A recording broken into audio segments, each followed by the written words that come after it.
किसान एवं बागवान भाई बहनों, कृषि दर्शन कार्यक्रम के इस अंक में आप सभी का स्वागत है, अभिनंदन है।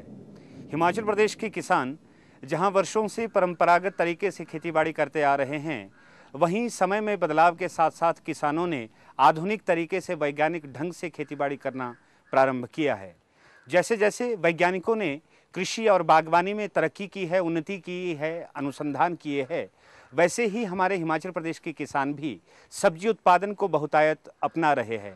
बेमौसमी सब्जी उत्पादन से कैसे हमारे किसान एवं बागवान लाभान्वित हो सकते हैं, यही आज के कार्यक्रम में हम बातचीत करने जा रहे हैं। जिला बिलासपुर के सदर खंड में द्योथ की ओर बहुत किसानों ने बेमौसमी सब्जी उत्पादन को अपनाया है और सब्जी उत्पादन सफलतया कर रहे हैं। आइए आज के कार्यक्रम में बातचीत करते हैं विषयवाद विशेषज्ञ डॉक्टर अशोक चंदेल जी से और इनसे जानते हैं कि कृषि विभाग प्रदेश के किसानों को स्तरोन्नत बनाने के लिए कौन कौन सी योजनाएं परियोजनाएं लेकर आ रहा है। आइए बातचीत करते हैं विषयवाद विशेषज्ञ डॉक्टर अशोक चंदेल जी से। डॉक्टर चंदेल, कार्यक्रम में आपका स्वागत है, अभिनंदन है। हमारे किसान बागवान आपसे जानना चाहते हैं, इस द्योथ क्षेत्र में यहाँ के किसान बागवान कौन कौन सी सब्जियां हैं जिनका उत्पादन कर रहे हैं, बताएं हमारे किसानों को। बागवान यह क्षेत्र जो है समुद्र स्थल से जो है 600 मीटर की ऊंचाई पे है और यहाँ का जो मुख्यतः जो फसल है वो है अदरक और बेमौसमी सब्जियाँ यहाँ पे टमाटर, शिमला मिर्च, फ्रांसबीन और इसमें खीरा वगैरह जो है यहाँ पे ज़्यादा इसका उत्पादन किया जाता है।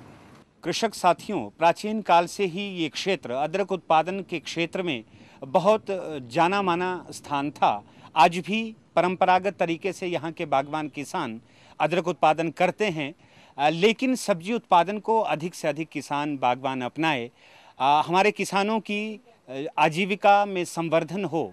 इसके लिए डॉक्टर चंदेल, हमारे किसान बागवान आपसे जानना चाहते हैं, कृषि विभाग ऐसी कौन सी योजनाएं परियोजनाएं लेकर किसानों के सामने आता है जिससे अधिक से अधिक किसान सब्जी उत्पादन को अपनाए। हिमाचल प्रदेश सरकार कृषि विभाग के माध्यम से बहुत सारी कल्याणकारी योजनाएं जो है किसानों के लिए प्रदान कर रहा है। सब्जी उत्पादन के लिए एक राष्ट्रीय कृषि विकास योजना के तहत क्रॉप डाइवर्सिफिकेशन स्कीम के अंतर्गत लोगों को, किसानों को जो है वो बीज जो है अनुदान के ऊपर जो है उपलब्ध कराया जाता है। ये ओपन पोलिनेटेड जितनी भी हमारी बीज हैं और हाइब्रिड बीज जो हैं, ये किसानों को जो है स्कीम के तहत जो 75% अनुदान पे जो है वो मुहैया कराई जा रहा है। बाकी दूसरे किसानों को अधिक से अधिक सब्जी के उत्पादन के लिए आत्मा स्कीम के अंतर्गत जो है किसानों को जो है अधिक से अधिक प्रशिक्षण दिया जा रहा है। यह प्रशिक्षण जो है जिला स्तर और राज्य स्तर पर अलग अलग जो हमारे कृषि इंस्टीट्यूशन हैं, जो हमारी यूनिवर्सिटीज़ हैं, जितने भी रिसर्च स्टेशन हैं, वहाँ पे जो है ये प्रशिक्षण जो है किसानों को दिया जाता है। बाकी गांव स्तर पर जो है किसानों को जो है इसी स्कीम के तहत जो है वो किसानों को इस बारे में जो है ट्रेनिंग दी जाती है। अधिक से अधिक किसान बागवान सब्जी उत्पादन को अपनाएं, इसके लिए भारत सरकार और राज्य सरकार कृषि विभाग बहुत सारी योजनाएं परियोजनाएं लेकर आता है। इन योजनाओं का मकसद है ग्रामीण क्षेत्र में, दूर दराज क्षेत्रों में जो किसान बागवान है वो अपनी कृषि में बदलाव करें, आधुनिकता को अपनाएं और वैज्ञानिक तरीके से खेतीबाड़ी करें। डॉक्टर चंदेल, आत्मा परियोजना का नाम हर बागवान हर किसान जानता है। ये आत्मा परियोजना क्या है और आत्मा परियोजना के तहत क्या क्या लाभ हमारे किसान बागवानों को दिए जाते हैं? आत्मा स्कीम के अंतर्गत जो है किसानों को एक जो हमारा ट्रेनिंग प्रोग्राम है, उस ट्रेनिंग प्रोग्राम के तहत जो है किसानों को अधिक से अधिक जानकारी दी जाती है। इसमें किसानों को जो है वैज्ञानिक तरीके से खेती करने के बारे में सिखाया जाता है। दूसरा, इसमें जो हमारा कंपोनेंट होता है वो है डेमोन्स्ट्रेशन का। तो डेमोन्स्ट्रेशन जितने भी हम प्रदर्शनी लगाते हैं, तो प्रदर्शनी के माध्यम से जो है किसानों को अधिक से अधिक जानकारी दी जाती है। इस प्रदर्शनी के लिए हम किसानों को बीज, खाद और दवाइयाँ जो है वो देते हैं और किसानों के खेत में जो है वो डेमोन्स्ट्रेशन जो है लगाए जाते हैं। इससे किसान जो है और दूसरे किसान जो है वो जैसे किसान वैज्ञानिक तरीके से जो खेती करता है वो दूसरे किसान भी सीखते हैं। तीसरा जो इसमें कंपोनेंट है वो है हमारा एक्सपोजर विजिट का। इस स्कीम के तहत जो है यहाँ के जो किसान हैं वो हम दूसरे डिस्ट्रिक्ट में भ्रमण के लिए ले जाते हैं और वहाँ पे किसानों को जो है यह दिखाया जाता है कि वहाँ के किसान जो है किस तरह से खेती करते हैं। और इस स्कीम के तहत जो है किसानों को जिला के बाहर और राज्य के बाहर भी ले जाया जाता है, जहाँ पे किसान दूसरे किसानों को देख करके सीखते हैं कि वहाँ पे किस तरह से खेती की जाती है। और किसानों के लिए इस स्कीम के अंतर्गत एक किसान गोष्ठी का भी आयोजन किया जाता है, जिस के तहत जो है किसानों के ऊपर जो है उनके आने जाने का और उनके मतलब खाने पीने का जो है और उसके ऊपर जो है 15,000 रुपये जो है एक गोष्ठी के ऊपर जो है खर्च किया जाता है। तो इसमें किसानों को जो है पूरे ब्लॉक के जो किसान हैं वहाँ पे एकत्रित होंगे और किसानों को जो है हमारे जो कृषि विज्ञान केंद्र के साइंटिस्ट वहाँ पे आएंगे और उनको जो है वैज्ञानिक तरीके से जो खेती की जाती है उसके बारे में जानकारी दी जाती है। और साथ में जो है कृषि विभाग की जितनी भी कल्याणकारी योजना है उनके बारे में किसानों को जो है जानकारी उसमें दी जाती है। डॉक्टर चंदेल, हिमाचल प्रदेश के किसान पॉली हाउस में खेतीबाड़ी करना बहुत पसंद कर रहे हैं। लगभग सारे हिमाचल प्रदेश में बहुत मात्रा में किसानों ने पॉली हाउस लगाए हैं। लेकिन हमारे किसान बागवान आपसे ये जानना चाहते हैं, पॉली हाउस में खेतीबाड़ी करने से पूर्व प्रशिक्षण का कितना महत्व है? क्या किसान जो पॉली हाउस में सब्जी उत्पादन कर रहा है उसे पहले प्रशिक्षित होना अनिवार्य है, अथवा कोई भी किसान पॉली हाउस में सब्जी उत्पादन कर सकता है? आप किसानों को समझाएं। कृषि विभाग द्वारा किसानों के लिए जो पॉली हाउस की स्कीम है ये डॉक्टर YS परमार किसान स्वरोजगार योजना के अंतर्गत जो है पॉली हाउस निर्माण हेतु जो है अनुदान दिया जाता है।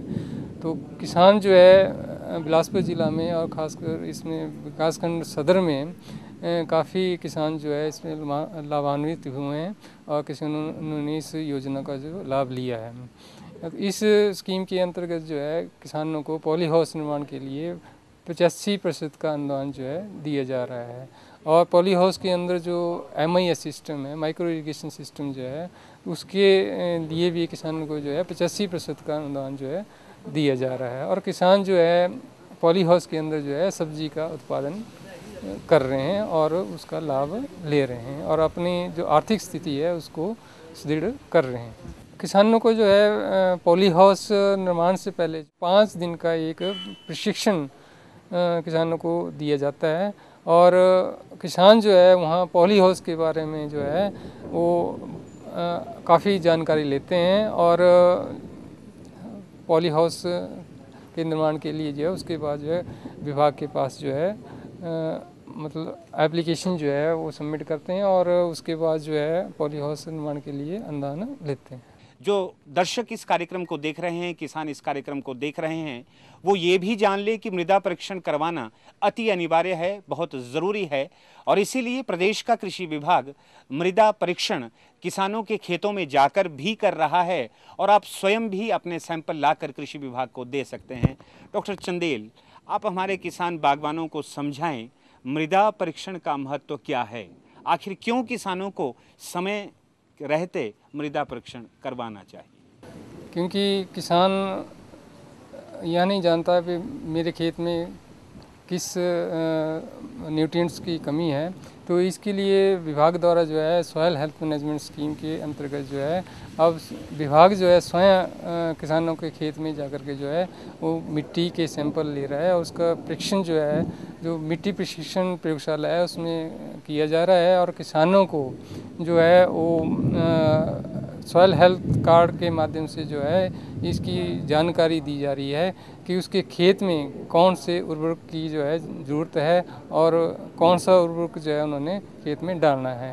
किसान आज वैसे जानता है, लेकिन सॉइल टेस्टिंग के माध्यम से यदि उसको ये जानकारी मिल जाए कि कौन सी खाद जो है खेत में डाली जानी है, इसके लिए जो है अब स्वयं विभाग जो है वो मिट्टी का सैंपल लेकर के जो है उसकी जांच करवा रहा है और किसानों को जो है सॉइल हेल्थ कार्ड मुहैया करा रहा है। जब भी हमारे किसान बागवान अपने खेत में फसल लगाएं, फसल लगाने से पूर्व उस बीज का उपचार होना बहुत ज़रूरी है, ताकि आने वाले समय में आपके द्वारा बोए गए बीज में किसी तरह की बीमारी का आक्रमण ना हो।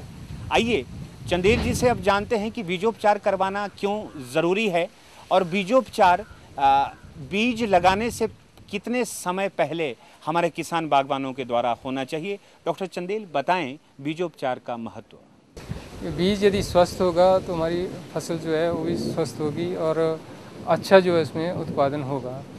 किसानों को जो है बीज लगाने से पहले बीज का उपचार करना चाहिए और इसके लिए अलग अलग बीजों के लिए अलग अलग दवाई जो है वो उपयोग करनी चाहिए। तो बीज उपचार करने से एक तो जो मिट्टी में जो बीज को कीटाणु लग जाते हैं, बीमारियां लग जाती हैं, सॉइल बोर्न डिजीज़ लग जाती है, उसकी रोकथाम के लिए बीज उपचार जो है बहुत ज़रूरी है। डॉक्टर चंदेल, हमारे किसान आपसे जानना चाहते हैं, देओथ ब्लॉक में, देओथ क्षेत्र में, सदर ब्लॉक में जितने भी किसान बागवान सब्जी उत्पादन कर रहे हैं वो अपनी सब्जी को बेचने के लिए कहाँ जाते हैं? क्या ज़िला बिलासपुर में ही सब्जी मंडी की व्यवस्था बनाई गई है या यहाँ के किसानों को बाहर की मंडियों का रुख भी करना पड़ता है? और अक्सर किसानों की ये शिकायत रहती है कि विभाग हमारी सहायता पुरजोर करता है, लेकिन मार्केटिंग व्यवस्था को सुचारू बनाने में हमारा सहयोग होना चाहिए। तो मार्केटिंग व्यवस्था को कैसे हमारे किसान बागवान समझ सकते हैं और ज़िला बिलासपुर में मार्केटिंग की क्या व्यवस्था है? इस क्षेत्र में जो है अदरक और टमाटर का अधिक उत्पादन होता है। किसान भाई जो है अपना उत्पादन बेचने के लिए जो है यहाँ नमोल, यहाँ नज़दीक एक सब्जी मंडी है, वहाँ पे किसान भाई जो है अपना जो उत्पादन है वहाँ पे ले जाते हैं। और इसके साथ ही यहाँ पे एक बिलासपुर में सब्जी मंडी है और वहाँ पे भी किसान जो है अपना टमाटर जैसे शिमला मिर्च है और अदरक जो है वहाँ पे किसान ले जाते हैं। और इसके अलावा जो है जो यहाँ पे लहसुन पैदा होता है, लहसुन जो है किसान जो है सोलन की मंडी की ओर जो है रुख करते हैं और सोलन में जो है उसकी मार्केटिंग करते हैं। और इसके अलावा जो है इसके नज़दीक जो है चंडीगढ़ भी किसान यहाँ से ले जाते हैं। किसानों ने जो है गांव में सहायता ग्रुप जो है बनाए हुए हैं और ग्रुप के माध्यम से भी यहाँ जो है मार्केटिंग करते हैं। डॉक्टर चंदेल, क्या क्या लाभ है यदि हमारे किसान बागवान समूह में एकत्रित होकर, इकट्ठे होकर खेतीबाड़ी करते हैं, तो वो किस तरह से लाभ में रह सकते हैं? स्वयं सहायता समूह जो है जिनका कृषि विभाग के माध्यम से गठन किया गया है, ये स्वयं सहायता समूह जो है जो भी अपना प्रोडक्ट तैयार करते हैं, ये नज़दीकी सब्जी मंडी है वहाँ भी ले जा कर के जो है इसको बेचते हैं। और साथ में प्रशासनिक द्वारा जो है जिला स्तर पर एक डीसी ऑफिस में हर महीने की 5 तारीख जो वहाँ पे इसकी एग्जीबिशन लगती है और जितने भी स्वयं सहायता समूह है वो अपना प्रोडक्ट्स वहाँ पे बेचते हैं और अच्छा लाभ लेते हैं। खेतीबाड़ी के आज के कार्यक्रम में किसान साथियों हमने कोशिश की बातचीत करने की, ज़िला बिलासपुर में किसान किस तरह से सब्जी उत्पादन कर रहे हैं। यहाँ का देओथ क्षेत्र प्राचीन काल से ही सब्जी उत्पादन के लिए जाना माना जाता है। अदरक उत्पादन यहाँ प्राचीन काल से, पूर्व समय से किया जा रहा है। आज भी कृषि विभाग यहाँ के किसानों को बेमौसमी सब्जी उत्पादन की ओर प्रेरित कर रहा है। बहुत सारे किसानों ने पॉली हाउस का निर्माण कर रखा है। टमाटर, भिंडी, खीरा, कैप्सिकम इत्यादि ऐसी सब्जियां हैं जो यहाँ के किसानों के द्वारा बहुतायत उगाई जा रही है और यहाँ का अदरक बहुत दूर दूर तक बहुत मशहूर है। बहरहाल आज के कार्यक्रम को यहीं संपन्न करते हैं। अनुमति दे, नमस्कार।